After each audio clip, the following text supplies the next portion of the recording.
Hello, everybody. Good evening, Sydney. Hello, Europe, and good morning, US or Pacific time. Still sleeping, huh? Okay, anyway, really great to have you all here. I'm super excited about today's topic. I wanted to start with something that should sit in your mind throughout that session and forever when you're thinking about personalization and writing emails and any kind of communication, any messages to your customers. This year alone, we'll send more than 400 billion, not million, emails a day. And most of them look identical. So now more than ever, individualized emails beat templates. For example, a personalized HubSpot sequence increased reply rate by 300% for one of our users. And the only thing we basically did was we switched from hey first name and then template message to sending unique emails with unique subject lines tailored to each recipient, to every contact in their HubSpot portal. So today I want to show you the prompt behind that 3x boost in terms of meaningful engagement. I'm not talking here about higher open rate. It's 3x the response rate. So this is the meaningful step where you automate the communication to get to real conversation.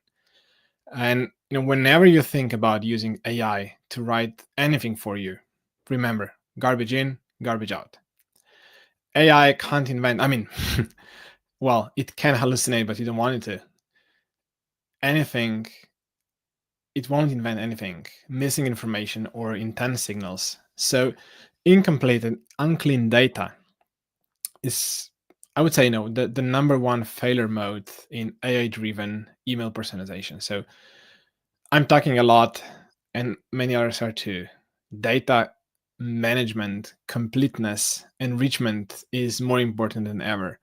And throughout the prompt, you'll see what I mean by that. And maybe think of the model of any AI that you want to use as a Michelin chef.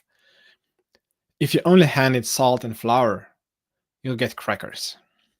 Give it spices, fresh fish, plating instructions, and you'll get a signature dish that you and everyone else will enjoy. So let's just jump right in. And before I forget again, I'll share my screen.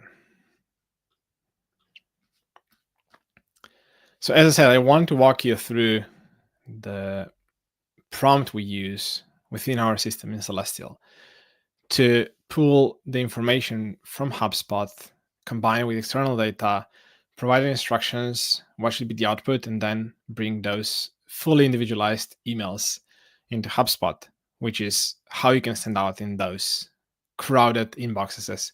Remember, 400 billion emails are sent daily today. Tomorrow, probably more. In a year, even more. So it's the days of volumes game are gone. Now, the ones who do a better communication, who write personalized, relevant, individualized messages are the ones who will win. So the structure at the beginning, just providing a few golden rules that make sure the system never makes up any information. So if further down there's something missing, don't just come up with something. If the system would think there should be a discount, if there's no discount available, don't use it. Introduction, just kind of what you want it to be. This is kind of the persona giving. You're kind of a creative thinker. How to think about writing an email. I really like Chris Voss' approach. How to turn the same question into something that is much easier for someone to respond, and not only to respond but to engage in a meaningful conversation. Further down, we are describing kind of a task. So if we talk about email personalization, obviously it's the output should be the series of emails to a follow-up sequence. where you want to enroll, and then those contacts will be then sent emails through HubSpot sequences or workflows, based on what you want to achieve, on the volume and so forth. But no, using HubSpot sequences and workflows is a completely different conversation we can have. Then it's basically the goal.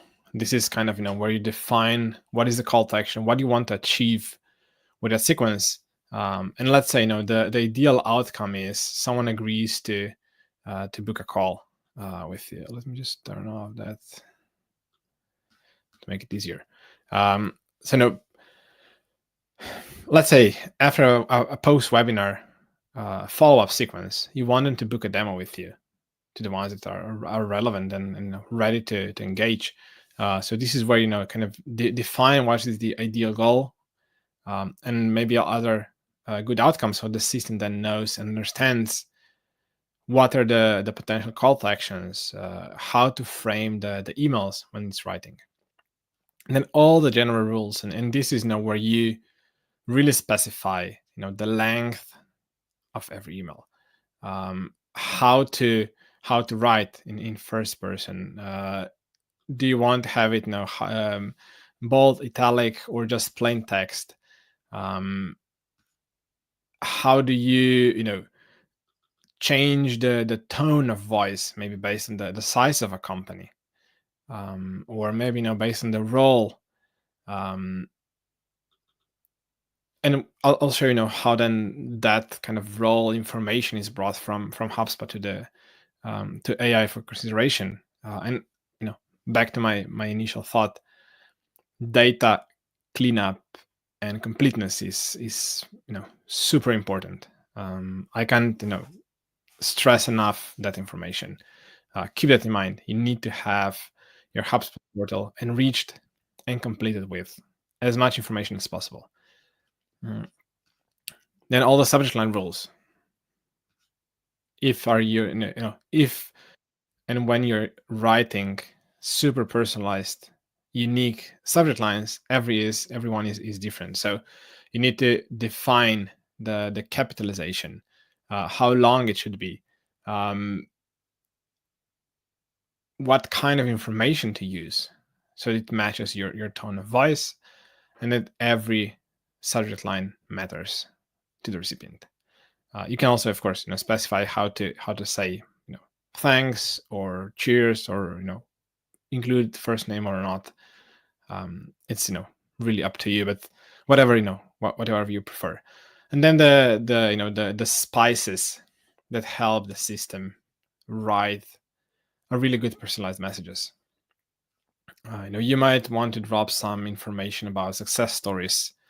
In our case, I'm mentioning that project results where we increased for 3x the response rate, what we did, how we approach it, so that we can show the credibility for the system.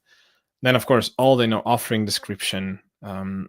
I suggest you here to think about different value propositions for different personas you're targeting. CRO should care and cares about different things than a marketing leader, or compared to RevOps expert. I was just asking on a poll on LinkedIn, who is the most excited about monitoring the job title changes, and then 45% of people responded that it's RevOps expert. So those kind of small insights into how you can communicate basically the same solution to different personas is how you tailor the message to the right recipient, and make sure that the message is relevant. They're not generic, one fits them all, where I think all done with that. And of course, the context can be much larger. In a case where we've been following up for the post webinar, we included highlights from the webinar, a short summary, highlights for different personas again. So instead of sending 10 bullet points, hey, those are the highlights from our webinar, you might want to just say 2 of them that are relevant for the persona. Again, if you're sending out a message to a CRO, 2 different highlights from the webinar should be included in the email compared to if you're sending out to an SDR or a RevOps expert. Including all the seller details, so who will be the sender, so the system can include the right scheduling link, and then who is the recipient, so it can have the then match the job title persona to the value propositions. Here it should probably say CEO, because Richard was the CEO, right? That's Pied Piper. Anyway, you also should provide what should be the output. If that is 4 email sequence, if that is 50 email sequence, it shouldn't be, but you provide what should be the output for AI, so it can write as many messages as you want with that context. And then we bring to all the data for the context for the sake of personalization. And as we with Celestial, we connect to HubSpot. You can bring in all the previous communication that you basically have in the activity timeline. So all the recent emails exchanged, notes that you have on a contact, company, deal level, meeting notes that we're all getting now from AI note takers. And the same can go for a company level. If you're doing account-based marketing and an approach to land and expand, you might have a really useful context with one person that you want to use with another one.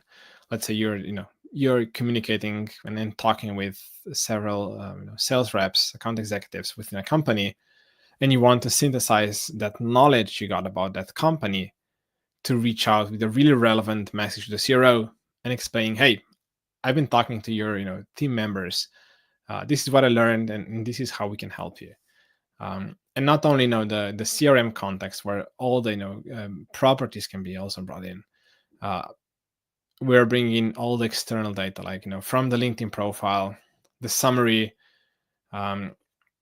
the description of their recent job title, what they care about. A lot of people describe here what are their responsibilities, what they care about, what are they driven by. So all that can be used to relate your messaging, your solution to what they care about, and how, again, not personalization for the sake of personalization, but relevant communication for the recipient, and why they should care reading and then responding. Maybe LinkedIn posts is something that if they post often, maybe there's something you can relate to. And within the general rules at the beginning, you describe to the system that, hey, I'll provide a lot of context, but I ask you to figure out what fits into what I want to communicate and how I can relate. So don't use something just to use it, but be clever about how you would relate to something. This is, I think, what in an ideal world every sales rep should do. Let's say you have an unlimited time, an hour to follow up with someone. You check on their LinkedIn profile, on their website, company LinkedIn profile, and what they're talking about, posts, maybe recent press releases, if they may be raised around, so you can relate to that. Maybe go in the press release of that announcing, I don't know, Series A, where they describe what will be the goal and why most of the money will be spent for. If there's something you can help them achieve those goals, this is how you can send a really relevant messages. And if you include the previous communication, even better. Also, all the website content. So this is how you bring a lot of spices and available ingredients to the chef I initially described. And only with that approach you can expect AI to really work for your case. So let me know if you would like to get the full prompt, a Google Doc. I'm always happy to share that. If you have any questions about the structure of the prompt, some nuances about how things should be put together, prompt engineering is a skill that everyone should learn, at least to some extent. But also with those mega prompts keep in mind, AI is here to help you. So what you can do is basically take the whole prompt, compile for one person, throw it in AI, and ask, what do you need to change, how to change, ask it to propose changes, additional bullet points, and you'll get the ideas that you can immediately implement. So you don't need to understand the full prompt by heart and immediately know what to change or where, but you can just take the information, ask AI how to change it, and then you iterate until you're satisfied with the tone of voice, with how things are described, what kind of materials you're using. No, I haven't shown you in that case, how you can bring materials in. Let's say you have a blog post super relevant for a sales leader. You would provide that instructions that, hey, for a salesperson, use that blog post which talks about topic A. For the sales leader, use the other blog post or another white paper, or I know marketing professionals, invite them to our next webinar where sales leaders should be pull directly to a white paper we recently published, or a successful case study with testimonial of a sales leader. So all those details in a way that you can bring to the prompt will help you write much better emails and stand out against those 400 billion emails they're sent on a daily basis. That's it for now. See you in the coming weeks. I'll be talking more about how you can use AI to personalize messages. I'll go in through more cases. I'm inviting experts within HubSpot community and outside of it to join me for those conversations, so that we can all learn from each other, how companies are approaching learning about the accounts, about contacts. There are a lot of ideas we are playing around internally, and I know others are. So stay tuned. Let me know if you have any topics you want to cover. If you're up to join me for a chat, I'm always open. My DM is open. Reach out via LinkedIn. I'm here. And yeah, until next time, have a good one. Cheers.